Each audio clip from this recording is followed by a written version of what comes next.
Cody, welcome. Thank you.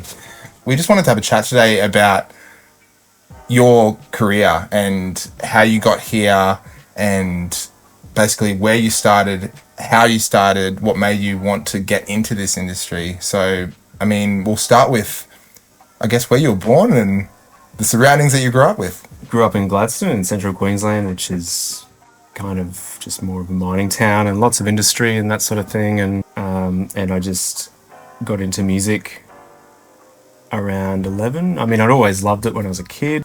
I think my first favourite band when I was a kid was The Offspring. Yeah. I remember some of Mum's friends used to call her and say, "Oh, there's an Offspring thing on TV," and Yeah. I'd be just straight to the TV. Big time. That. Shrek 1's on Channel 7 tonight. But that kind of kick-started everything. I wanted to learn guitar and started getting lessons, and that was kind of the intro to my obsession, and it just went from there. And Yeah. listened to a lot of bands that I absolutely would not listen to anymore. Yeah, I mean, hey, we've all got them. In grade 12, like, how did you form a decision to go to university to study sound? I was talking to a friend, and his mum said, "Oh, there's a thing, there's a degree for recording if you wanted to look into that." And I think I just kind of ticked away a bit, and I was like, yeah, that might be cool, actually. And Absolutely. just, inquired. And the con, how long were you there for? 3 years, yeah. 3 just years. did the Bachelor of Music Technology, Yeah. which was cool. From the con, did you have a studio? Did you start recording bands at university? Yeah, and I felt like I was pretty lucky because a lot of other people from Gladstone who played music did the same thing as me and left. Yeah, right. And they, most of them ended up in Brisbane. So if I had something to do for uni, I'd always just call on them to come and give me a hand or, play some music for me or whatever. Yeah. And eventually that just turned into going beyond doing it for the classroom and just doing it, so I was always in the... So you're still at uni and then also recording bands while you're at uni as well. And Yeah. They're learning, you're learning, kind of partnership. Yeah. While you're finishing up. Yeah, totally. That's epic. Yeah, it was good. It was a good thing to have because there's a lot of diversity in styles and stuff like that too. So it made for approaching different situations and trying to work those out, and even just finding out your tastes and what you like working with and what you don't. But that kind of evolves over time too. It's kind of just sets you up initially, and then you just keep going. Yeah, big time. Absolutely. So was there any notable influences, people, teachers, or anything throughout those years that kind of slingshotted you into the world of music more, the world of sound and engineering? Yeah, I think it was the beginning of my second year at the con. I had a lecturer, Doug Roberts, who took the kind of studio course and lectured us for that. And I think when I met Doug, he was the one that really made me start to take it seriously because he's very just quiet, softly spoken, extremely humble, but has done so much stuff. Yeah. And has so many cool stories. And even just his philosophy and approach I felt like I gelled with that straight away. He was very organic, his approach. And he just had very different ways of doing things that always sounded good. Yeah. And I was like, I like that thing. I find myself getting inspired by people's philosophy more than what microphone they used on XYZ or whatever. I think that's a really interesting thing that makes your brain tick more than anything else. And big time. Like people like Eric Valentine, if you look at his discography, it's either music I listened to as a kid or music I don't listen to. Yeah. He did the Smash Mouth album, All Star and stuff like that. And Good Charlotte's second album, The Young and the Hopeless. One of the best. Yeah, and that's an album I thrashed as a kid, but same. His approach and his sounds on that are, I feel, quite different for the time but they still hit hard. And that's a huge thing, and like, you know, just being able to apply those things from like, you know, a 2003 record and take it to now. I mean, you've worked with Radium Dolls, and we were listening to a track just before where that was very much the case. I think when I heard the demo for that particular song, I was like, oh, this actually feels kind of 60s, so maybe we should push it to, you know, sounding a bit like that. Yeah, So, like lean into that. yeah, and that's where all my choices around how to record it came from as well, and even what extra instruments should we add. Absolutely. Yeah. So like it's a lot of feeling, Yeah, because that's what, you know, you're doing as a musical engineer. You're capturing a sound of a song, you're vibing out to it, and then you're just going, all right, cool, I'm going to put this on this. The guitars are going to be through a little amplifier, Yeah. you know. So at this point in music, you know, you're recording bands, you're about to finish up at university. Where do you go from here? I think like everyone else leaving uni after doing a creative degree, I just entered that zone of existential dread, Yeah. not knowing what to do. And Well, what were you doing on the side? Because I mean, it's a hard thing, uni. You know, like you're either doing hospo or I think at that point I was working at Woolies. I was on the checkouts. hell yeah. Yeah, and you know, I kind of had to try and make myself a rule that I would only work 15 to 20 hours a week there, and the rest was music, because Big time. otherwise it was too enticing to try and earn more money, but that would have come at the sacrifice of not doing Putting music time stuff. into the And- craft. yeah. So at that point I think I'd started doing some live sound as well. Craziest thing that ever happened there was I did sound for Charlie XCX one night, Oh yeah, which was nuts. that's insane. At that time, actually, you were working at Hunting Ground. Is that correct? Like you? I think I had my room at Hunting Ground, but we were over at a studio called Aisle 6, which is now called the Moon Room, Yes. owned by my friend Nell. And that's kind of how I got my start in a studio, and I was just leasing that off the owner, and there were two studios side by side, and the one next to ours was owned by Caleb James, who was a lecturer of mine at the time, and he's kind of the one that teed that whole thing up. And actually through him I met Crispy from Osaka Punch, Yeah, right. who is good mates with Joel. And Right. after meeting Joel, I found there was a room free at Hunting Ground, so I was just getting a bit busy for what I could do at Aisle 6, so I rented a room here and kind of set that up as like a mixing and overdub sort of room, and then Yeah. it got to the point where the guy I was sharing with here decided to move out, and I just took over the lease on my own and actually left Aisle 6. Any studios like notable that you loved? Yeah, I mean, I was head engineer at Airlock for maybe a bit over a year, and That's in Haug's studio. that's right, yeah, From yeah. Powderfinger, which is phenomenal. Yeah, that was So- amazing. It's just such a big space, and definitely the biggest space I'd been in that time. And How was your time with the Chats? So you recorded a full-length album for them in 2021. it was amazing. I was shitting myself. In the first song, my laptop died, which was really fun. So I had to. It's all part of the experience. That's what I call a trial by fire. Yeah, absolutely.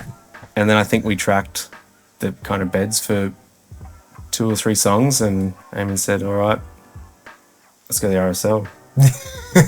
So we went and had a lunch and some beers at the RSL. I still have my members card that I got as a result of us man. frequenting there, and I will never forget. I think we're maybe like 5 days in, or 6 days in, and Eamon walks in and says, "Guys, I've got the name for the album. It's Get." And he even said that day, he's like, "Yeah, I reckon the photo should be us in front of a brick wall flipping the bird." And then they announced the album, and it was called Get Fucked. And it had them Flipping the bird. And I was like, I just thought it was amazing. I've recorded an album called Get Fucked. It won best hard, heavy rock metal aria Yeah, it did. of the Yeah. year for 2022, which is just awesome. So now I guess you're like a aria nominated and award winning producer, right? It was a really nice moment to, I guess, celebrate for myself, but also Absolutely. my friends. It was great. Great to, and you know, great to still see all of these people at their shows and seeing them killing it. 100%. And it's so good to just, you know, have these memories and like continue to make new ones too. Yeah, so I got to do a lot of that stuff in this environment that was awesome, where, yeah, I was just able to set so much up at once and really try and commit to the bigger picture Yeah. early on, which is something I'd always talked about and was always told is a good thing, but had been difficult to put into practice. So we've mentioned a lot about, you know, recording bands, but also recording bands throughout COVID. You know, you were working throughout COVID. How did that affect you and your workload? Yeah, I mean, it was hard initially. I think there was a good, I think it ended up being 12 weeks from when I submitted my application for job seeker to when I actually got some money. And Whoa. that's when everyone else kind of pulled out of doing stuff too, because everyone was, I guess, conscious of their finances and their health. And yeah, that really affected things around that time. I didn't get the same subsidy as a lot of people for a long time. It was literally almost 3 months of Centrelink not having answers, if that makes sense. Absolutely. So yeah, that was pretty tough. But I think that's probably the time that I really started to think about my mental health and start seeing a psychologist and try and get things on track and try and get a different perspective to my own. Yeah. And throughout that time, I found that really beneficial. Like the government gave 20 free sessions instead of 10. So I was kind of able to do a session a fortnight for a year. Yeah, wow. Subsidised by the government. So, and you know, at the time I was using a telehealth service, which made it completely free. Yeah. It was amazing. Like, it just kind of took that financial burden off, but also, yeah, I was able to be in your own space. Yeah. Yeah. And just speak to someone too, and, you know, really helped for just reframing things or dispelling the myths I'd created, or, you know. Yeah. Helping work through some of those things, and then of course unpack everything that has ever happened and kind of try and reframe that, or you know, gain understanding of why that's happened or why that was a thing. And I feel like it's one of those things where I didn't really grow up in that sort of thing, like even amongst friends who didn't really talk about stuff. And moving to Brisbane, I met a bunch of people who I'm still quite good friends with that I did talk about things, and I'd always just question them on things, and that really created this nice environment to be able to chat. And, you know, from there I realised how uncommon it was for me, and that I'm absolutely not alone in that. Like, absolutely, yeah. So many other people don't have that relationship with their friends or family, and therefore don't really engage in that. Have the avenue to have a chat, have an open dialogue conversation. Yeah. And you know, I think before, like, I think it's still seen as, it's still stigmatized, like the actual act of seeing a psychologist. It's, you know, I think there's a bit of negative perception around you being broken if you're seeing a psychologist, but it's just absolutely not the case. I just see it as it's okay. Maintenance, like going to the gym or whatever. It's like, I used to call it the brain gym. Yeah, and just being vulnerable is okay. Yeah, I absolutely always talk about that. Like, vulnerability is like the most important thing, because whenever I feel like things are going wrong, or, you know, I'm having my own crisis, I can look back and chances are I haven't been vulnerable or vulnerable enough with someone, whoever it is the crisis is about or whatever, even if it's my partner or friends or people I'm working with. It's just the vulnerability that allows me to just communicate in a way that they understand, but also, you know, you can kind of create that space for the other person to do the same thing. Yeah. Like, I feel like it's okay for, you know, someone to come into a session and say, oh, I've actually been feeling real shit lately. Yeah. And that's so good that, you know, anyone that comes through your studio door, you're just ready for anything then, you know, like, and also do you feel like you've learnt how to combat that conversation more now too? yeah, I mean, sometimes it's as simple as just going for a walk or going to get something to eat, or there used to be a Smash room 2 streets up.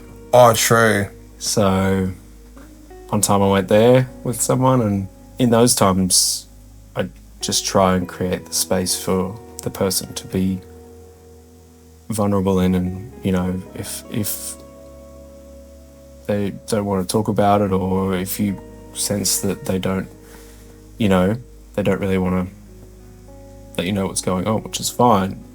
You just find ways for them to put that into their music. That's a big part of performing too, right? Is that I feel like there's a certain level of vulnerability that's required to perform. And then get that across. Yeah. Yeah. Yeah. 100%. How long have you been seeing a psychologist for now?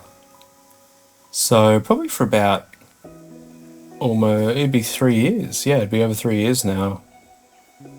She really helped me kickstart a lot. Like, just after seeing her, I had this one guy I used to go to for personal training. It's maybe a few months after starting to see the psychologist that I hit him up again and started going to see him, and I really just wanted to get my health back on track, like physical and mental, and yeah, he's been an amazing source of encouragement. It was like, I remember him saying that, like, what changes I could make to things, you know, and how I could make this more sustainable, and how I could, yeah, just where I could go basically. And one of the big things we talked about is alcohol, and I was not the sort of person to ever, like,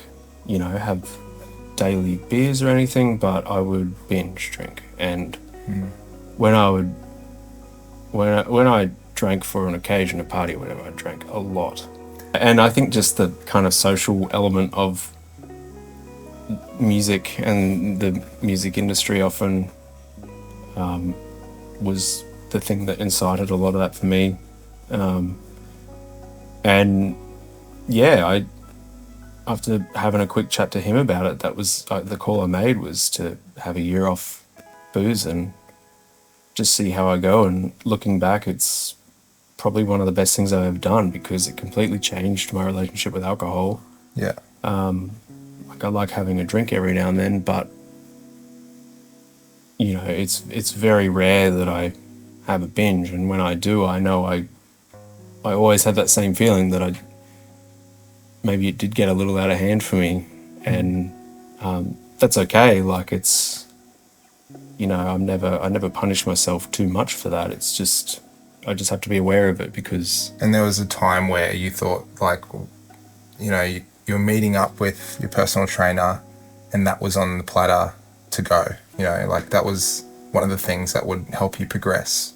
Totally, yeah. Physically and mentally. Yeah, that's right. So I did the full year without booze, and in that time I just tried to focus on eating well, and you know, just tried to keep going. And in that time I managed to lose like over 40 kilos, which was wild. And hell yeah. I mean, you saw it firsthand, like how much it was I changed Man. over that time, and I'm just like, again, just so proud of like your dedication to just wellness and just wanting to reclaim you and your mind, your body, soul, and just moving forward. You know, so thanks, Lou. encouraging to see. And so I mean, it's such a different human being to like the person that I met. Yeah. And you know, it's okay to make a mistake, or you know, well, not even a mistake, but it's okay to not follow the book always. It's just as long as you can acknowledge that that's what's happening, and maybe just consider the next thing, whether it be a meal or a drink or whatever. Did you find it hard in the early days of being sober for a year, say the first 2 weeks? Did you find it hard when meeting up with those old friends groups that would have a casual beer? Did you have that inkling to have a beer, or were you like, no, this is a program now? I didn't. I just think I just had that determination. Like I was just feeling that way for so long that I was just pretty cutthroat. Yeah. Like, nah. This is actually happening right now. Yeah, it's like I'm doing this. I'm not going to get 2 weeks in and just fall back into it. I knew that it was a part of a larger change that I had to make. Yeah. And it was the same thing with food, really. Like it just, always that conscious choice of doing this thing, and it was really great. Yeah. And you know, I'm absolutely not perfect now, but I do find myself having those considerations, which back then I just didn't have that thought process. I was going to say, there was no inner voice going like, what are you doing right now, and what's going to happen at the end goal? Yeah, that's right. That's right.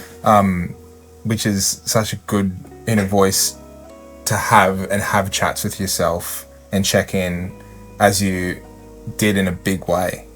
Yeah, that's it. And you know, I was also lucky to have a lot of friends who were my personal cheer squad and kind of inspired me to keep going too. You know, people like you that said, man, you're doing great. I'm really proud of you. And that keeps you going, you know? It was so amazing to have a person come into my life and then reclaim themselves and go, actually, nah, I'm going to take what I'm doing, I want to turn it around. And it was just so visible, the change in just how bright your personality became, how hungry you came to go to the gym, stop the drinking. You know, I think there was a stage where we were doing studio sessions and you'd be like, "Oi boys, who wants a tinny?" And the tinny would be soda water. Yeah, you know? Oh yeah, I forgot to mention that. Yeah, that's kind of what I replaced with booze a bit as well, as these Frantel sparkling waters. And I remember one Black Friday I bought 10 cartons. Oh yeah. Do you remember that? Yeah, 100%. And it was like, it wasn't a hard seltzer, it was a soft seltzer. So your journey from Gladstone and then to Brizzy, and now you are in one of Brisbane's newest studios, killing it. You've had an amazing journey with your own mental health. What's going on now?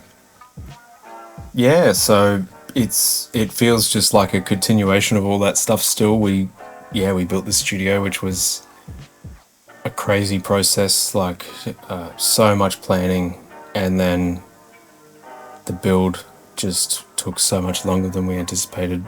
Yeah, we're all up and running now, and I feel like I'm slowly getting settled back into actually working. Like I'll have a session come up where I need to actually do something for the studio to make it ready. Like, yeah, I had to solder all of the cables. So I had my first like live band tracking with Radium Dolls, which was really cool. And wow, we love Radium Dolls. Yeah, they're legends. Yeah, I feel like I'm finally at that point where I can just let it be for a little while and keep going. Is it like are you booked out? Like, you know, you've got heaps of like clients coming in now, artists coming in now. Yeah, I've been incredibly busy. A, playing catch ups, but B, yeah, just trying to sink my teeth into some new stuff as well. Yeah, big time. Thanks so much for sharing your story and your journey with us. I really appreciate it, and I appreciate you so much. Thank you. Yeah, I appreciate you. all time legend.